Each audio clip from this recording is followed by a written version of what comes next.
अगर आप वहां से निकलते समय अपनी सुरक्षा का, अपने घर परिवार की सुरक्षा का, शुद्धता का ख्याल ना रखें तो आपके पीछे पीछे बहुत नकारात्मक ऊर्जाएं, मशानी शक्तियां आपके पीछे, आपकी परछाई के साथ आपके घर में प्रवेश करेंगी और आपके घर में अपना डेरा डालेंगी। आपको बर्बाद कर सकती है, परेशान कर सकती है।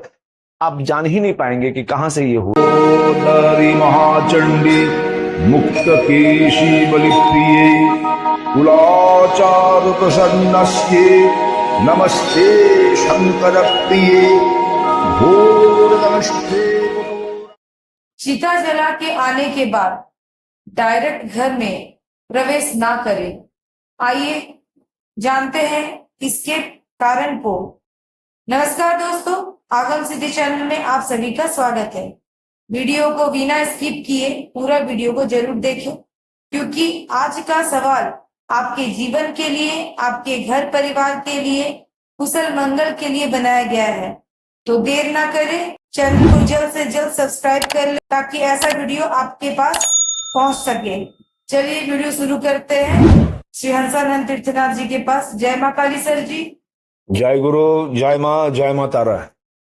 सर, शमशान से चिता जला के क्या डायरेक्ट घर में प्रवेश करना चाहिए या कुछ नियम होते हैं प्रवेश करने से पहले? हम लोग जब शमशान साधना करने जाते हैं, उसको जगाया जाता है, उसमें इंटर किया जाता है, बहुत सारे मंत्रों का उसमें प्रयोग होता है। उसके बाद जब साधनाएं संपन्नता की ओर आती है, कंप्लीशन होता है, जब समाप्त होती है साधना, या उस रात का क्रिया जब संपन्न होता है, तो अपने आप को कैसे वहां से निकल के आना है और किस तरह से अपने घर में प्रवेश करना है, उसका एक नियम है। ये सबके लिए नहीं, जो संसार धर्म को निर्वाह कर रहे, संसार धर्म को जो पालन कर रहे हैं, घर संसार बाल बच्चा परिवार को लेकर जो रहते हैं, उनके लिए नियम है, साधक के लिए भी।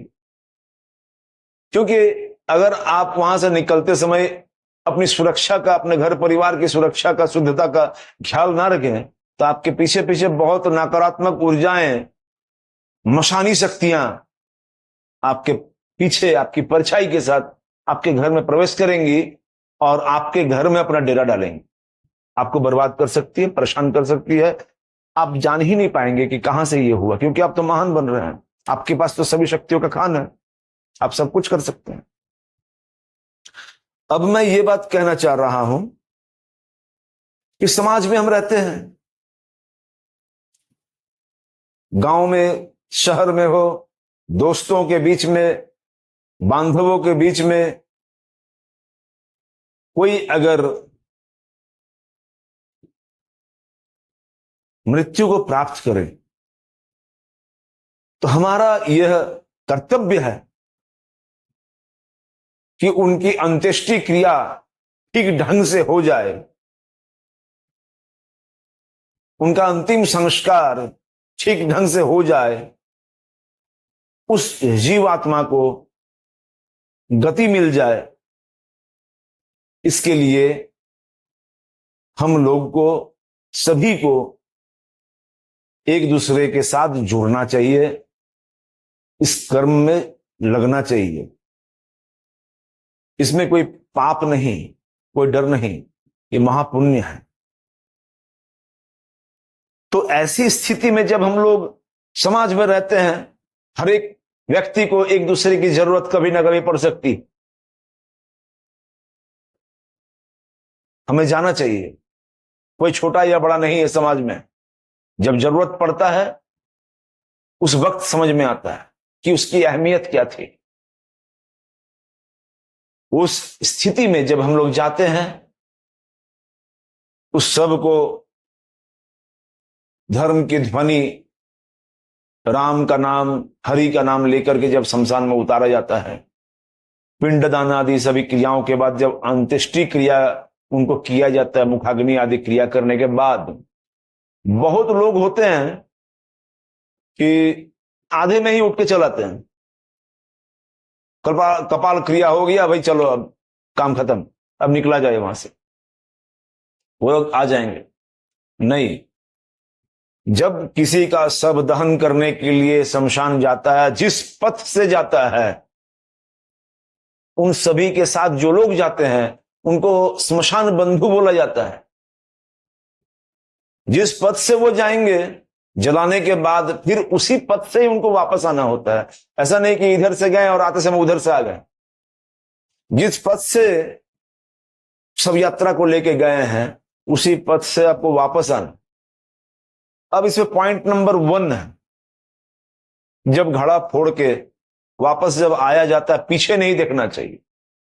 इसका अर्थ ये नहीं कि जलता वाला या फिर जो ठंडा हो गया वो भूत खड़ा हो जाएगा, वो नहीं है। उसके पीछे नकारात्मकता, आपका मोह माया, वो उनको खींचता है, उसके अंदर में दर्द पैदा करता है, उनको शांति नहीं मिलती कि कोई तो होगा जो मुझे याद कर रहा है मेरे आकर्षण पे।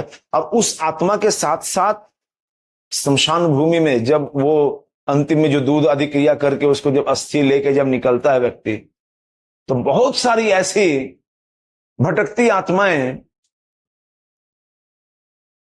कुछ उम्मीद जगा करके लोगों के परछाई के साथ, धूल के साथ, पैर के धूल के साथ उठे वो आगे बढ़ते हैं कि चलो कोई ना कोई ऑप्शन अब मिल जाएगा, कुछ सुकून मिलेगा जीवन, चलो बहुत दिन यहां रह रहे हैं, कहीं इधर उधर भी घुमा जाए। कुछ उद्भट बुद्धि वाला भी होता है। तो ऐसे कुछ नकारात्मक ऊर्जा आपका पीछा करती है। जैसे ही अपना पीछे मुड़ के फेस दिखाते हैं तो आपके फेस को वो कैप्चर कर लेता है। हो सकता है कि ना भी करे लेकिन कर लेता है, परेशानी आती है। इसीलिए जब आगे बढ़ा जाता है, उस चिता के 12 कदम आगे जब बढ़ जाया जाए या कुछ दूर आगे चल जाया जाए, तो कांटा रखा जाता है, बेल का, बबूल का या किसी भी वृक्ष का कांटादार एक टहनी, उसको वहां रखा जाता है और हर एक व्यक्ति को उस कांटे को ऊपर से डेंग के, लांग के, उसके ऊपर पार करके ही आना होता है। जब वापस वो आएंगे, आने के बाद भी कुछ छका हुआ नकारात्मक ऊर्जा आपके साथ साथ पीछे पीछे आती। जिस घर में जो चला गया है, जिस घर में अशुचि है, पहले उस घर में जाया जाता है। या फिर अगर ना जा सके तो जब अपने अपने घर में आप घुस रहे हैं तो सावधान हो जाएं, क्योंकि ये मैं हवा में बात नहीं कर रहा हूं। जनरली हो सकता है कि आपका राश भारी हो तो आपको अनुभूति ना हो, परेशानी आपके घर में आती है, आप इधर उधर दौड़ेंगे, बनता हुआ काम रुकेगा, घर में क्लेश बनेगी। क्यों? कि अगर आप प्रोटेक्शन के साथ घर के अंदर प्रवेश नहीं किए उस समय, तो ऊर्जा, नकारात्मक ऊर्जा आपके घर में प्रवेश कर जाएगी।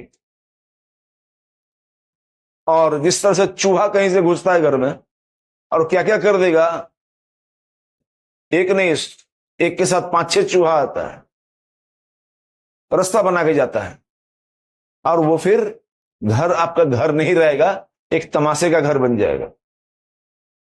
तो इसीलिए जिस समय आप अपने घर में प्रवेश कर रहे हैं, किसी का भी लाश शव यात्रा में शामिल होने के बाद जब घर वापस आकर के अपने घर में प्रवेश कर रहे हैं, तो आपके घर के लोग में से किसी को ही बोल दें कि अपने मुख्य द्वार के पहले कुछ चीजों को रखें जिसको स्पर्श करके आप घर के अंदर घुसे। जो बहुत जरूरी चीज है, अलग अलग स्थान पे कुछ कुछ चीजों का मतांतर है, लेकिन जो मुख्य चीजें हैं मैं उसको बता रहा हूं। पहला, आपको लोहा का स्पर्श करना। ऐसा नहीं गेट लोहा का, गेट को छू लिए, वो नहीं। आपको लोहा का, अलग कोई लोहा का अस्त्र, औजार, चक्कू, छुरी या कोई चीज का, आपको धार चीज का वहां स्पर्श करना है। क्योंकि हम लोग भी जब शमशान साधना करने जाते हैं तो कोई धार चीज हम लोग को रखना पड़ता है, चक्कू हो, छुरी हो, ये हो, कुछ भी एक साथ में रख के वहां पर जाना पड़ता है। तो धार चीज कुछ होना चाहिए, चक्कू, छुरी, उसको छूना है। दूसरा, आग, अग्नि का, गृह का अग्नि का स्पर्श करना है। तीसरा, जब लोहा छू लिए, अग्नि छू लिए, अब शीतलता का जरूरत है, तो गंगा जल हर एक घर में होता है, गंगा जल अपने मस्तक पर छिड़वाएं, शरीर में छिड़वाएं। इसके बाद तीता चीज, नीम का पत्ता मुंह में लेकर के तीता का स्वाद जीभ में लगाएं और थूक के बाहर फेंके पीछे। 3 बार लिए, पीछे की ओर मुड़े, थूके, फिर 3 बार, एक बार लिए तोड़े, पीछे फेंके, फिर एक बार लिए तोड़े, पत्ते को दांत से जीभ में वो तीता पर आना चाहिए, फिर पीछे थूक दिए। फिर इस तरह से 3 बार आपको पीछे की ओर थूक देना है।